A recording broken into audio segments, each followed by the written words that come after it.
Εκεί, κόκαλο. Σπύρο, γεια σου. Γεια σου και εσένα. Σπύρο Παπαδόπουλε, χαίρομαι που σε βλέπω. Σε είδα στην παράσταση. Είσαι εξαιρετικός. Σ' άρεσε? Πάρα πολύ μου άρεσε. Πολύ γέλιο. Πώς το επέλεξες, το τυχαίο θάνατο ενός αναρχικού? Επειδή το ήξερα το έργο, γιατί το είχαμε ξαναπαίξει το 87 και κάποια στιγμή το θυμήθηκα και είπα ότι εάν το φέρω, γιατί το πείραξα πολύ, έπρεπε να αλλάξω πολλά πράγματα για να επαχθεί σήμερα.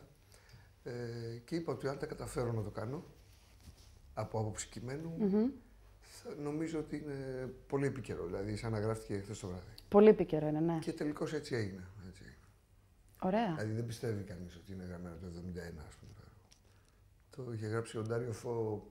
Αυτός έχει αυτό το μεγάλο χάρισμα να παίρνει οποιοδήποτε γεγονός. Αυτό ήταν ένα δραματικό γεγονός. Δηλαδή πραγματικά είχαν εκπαραθυρώσει έναν αναρχικό από τα γραφεία της ασφάλειας και έκανε μια εκπληκτική κομμωδία πάνω σε αυτό. Μόνο που δεν γελάς μόνο, σε βάζει και σκέφτεσαι και λίγο. Βέβαια. Φεύγοντας. Εμένα μου αρέσει όταν διαλέγω ένα έργο να μην. Αυτό που λένε αληθορίζω προς το ταμείο, δεν με καλύπτει. Θέλω να έχω τουλάχιστον ένα λόγο. Αν οι φίλοι μου με ρωτήσανε γιατί το ανέβασες, να μην απαντάω γιατί πιστεύω ότι θα δουλέψει, αλλά να έχω έναν άλλο λόγο που το ανέβασα. Πες μου κάτι, θεωρείς τον εαυτό σου αναρχικό? Ο αναρχισμός σε ιδεολογία είναι πολλά πράγματα που με ακουμπάνε και που σύμφωνο μαζί τους. Τώρα, καμιά φορά τα πράγματα όπως μπερδεύονται και γίνονται ένα μοσαϊκό, καταλήγουμε να λέμε, βρίζουμε τον αναρχισμό ουσιαστικά, γιατί βλέπουμε έναν τύπο με κουκούλα ο οποίος μπαίνει και σπάει και κάνει και δείχνει και αυτό και λέμε είναι αναρχικός. Δεν είναι αυτός ο αναρχισμός. Όχι. Ασφαλώς, έτσι δεν είναι. Μπορεί να είχαν και κάποιες, πώς το λένε, μεθόδους, ας πούμε, να επιτίθενται στο καθεστώς ακόμα και με επιθέσεις κυριολεκτικά. Ωστόσο, πάντα ήταν τα πράγματα οργανωμένα και είχαν και άποψη και πολύ σοβαρή ιδεολογία και πολύ συγκεκριμένη. Τώρα, αυτό το χύμα κατεβαίνω κάτω και ότι βρω μπροστά μου το διαλύω. Κακώς μεταχειριζόμαστε τον όρο ότι αυτή είναι αναρχική. Δεν είναι αυτός ο αναρχισμός. Άμα διάλεγες, αν ήταν τώρα να διαλέξεις να γίνεις ηθοποιός, θα γινόσουν, έτσι όπως είναι η κατάσταση? Δεν μπορώ να σου απαντήσω, ρε παιδί μου, γιατί δεν διάλεξα ποτέ εγώ να γίνω ηθοποιός. Εγώ δεν είχα πει ούτε ποίημα στο δημοτικό ποτέ, ας πούμε. Αλήθεια. Που όλοι λένε ότι ξέρω εγώ είχα πει ποίημα, είχα παίξει σε θεατρική παράσταση. Και τρεπόμουν και έφευγα, δεν υπήρχε περίπτωση. Έγινα. Πολλές συμπτώσεις αποφασίσανε για να γίνω εγώ ηθοποιός. Πες λίγο.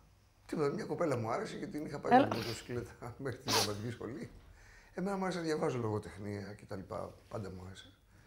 Και είδα και τα παιδιά έξω από τη δραματική σχολή που μιλάγανε για πράγματα που δεν ήξερα. Αριστοφάνιδες, Σέξπιρ. Να σου πω, αν ας πούμε σου άρεσε μία δασκάλα, μία που σπούδαζε για καθηγήτρια. Δεν λες και τίποτα χειρότερο, αυτό εντάξει θα ήταν. Επειδή σου άρεσε να διαβάζεις. Καμία που να κάνει συγχρονισμένη κολύμβηση και πληγόμουν. Αυτό θα σε δυσκόλευε λίγο. Ναι, και έτσι έγινε. Είδα, δηλαδή με ενδιέφερε αυτό που άκουγα και είπα να πάω να παρακολουθήσω για να μάθω, όχι για να γίνω ηθοποιός. Του χρόνου θα πάτε? Πού? Ξανά στο θέατρο Αλέκου Αλεξανδράκη. Θα συνεχιστεί. Ναι. Θα συνεχιστεί η δεύτερη χρονιά, αλλά. Μπράβο. Το μόνο που θα είναι όλα ίδια, το μόνο που θα αλλάξει λίγο θα βάλω κάτι μέσα στον τίτλο. Γιατί επειδή λέγεται ο τυχαίος θάνατος ενός αναρχικού, είναι πολλοί κόσμοι που νομίζω ότι είναι είτε πολιτικό, είτε δράμα, είτε σοβαρό. Παρότι γράφουμε τη λέξη κομμωδία, αλλά δεν ακούγεται. Όχι, δεν ακούγεται. Και θα αλλάξω λίγο τον τίτλο, θα το κάνω. Πώς? Λέω, σκέφτομαι Ναι. να το κάνω. Η κομμωδία του τυχαίου θανάτου ενός αναρχικού. Να σου πω, πώς τη βλέπεις την κατάσταση που πριν από χρόνια στο prime time ήταν τόσες σειρές και ανταγωνισμός και όλα αυτά και τώρα είναι. Τι με ρωτάς για τηλεόραση, δεν έχω ιδέα. Ξέρω ότι δεν πάει καθόλου καλά. Ακούω Ακούω ότι δεν πάει καλά. Υπάρχουν πράγματα που βεβαίως είναι μέχρι και να ιδιάζει κανείς. Αυτό είναι καλό για μας. Νομίζω καλό για την κοινωνία γενικότερα το να γυρίσει ο κόσμος στην πλάτη στη τηλεόραση. Ναι. Με τόσα σκουπίδια που έχει. Νομίζω τώρα ότι έχει Οι εξαιρέσεις γυρίσει. πάντα υπάρχουν, να είμαστε έτσι. Ναι, Παντού. Είναι καλό για όλους και να βγαίνουν έξω, ειδικά σε αυτή την κοινωνικο-οικονομικο-ηθική κατάθλιψη που περνάμε. Καλό είναι να βγαίνει ο κόσμος έξω, καλό είναι να κάνει παρέες ο κόσμος, να μην κάθεται απέναντι στο κολόκουτο και να πηγαίνει και στο θέατρο και στις μουσικές σκηνές και στα σπίτια. Στο θέατρο και σε κομμωδίες εγώ επιμένω. Όπου Γιατί το θέλεις, γέλιο ειδικά σε τώρα ό,τι. χρειάζεται πολύ. Παραστάσεις υπάρχουν πολύ ωραίες έτσι κι αλλιώς κάθε χρόνο. Ναι. Αλλά γενικώς να ξαναγίνονται παρέες. Στο στην υγειά μας, ένα πράγμα που μου λέει ο κόσμος είναι μας θυμίζει το μοντέλο που ζούσαμε παλιά. Δηλαδή μαζευόμασταν οι φίλοι και γινόμασταν μια μεγάλη παρέα και με το τίποτα διασκεδάζαμε. Αυτό το πράγμα λίγο έχει χαθεί τα τελευταία χρόνια. Αυτό εσύ το προσφέρεις. Το προσφέρεις και στους Έλληνες εδώ στην Ελλάδα και στους Έλληνες του εξωτερικού με την εκπομπή. Εγώ το θεωρώ λειτουργήμα. Γιατί σε περιμένουν όλοι. Πώς και τι. Εγώ δεν περίμενα να έχει τέτοια δύναμη. Το έχουν βάλει μέσα στην καρδιά τους. Ειδικά οι ομογενείς, οι εκδηλώσεις τους είναι ακραίες. Ναι. Ακραίες. Φιλιά στους ομογενείς. Σπύρο.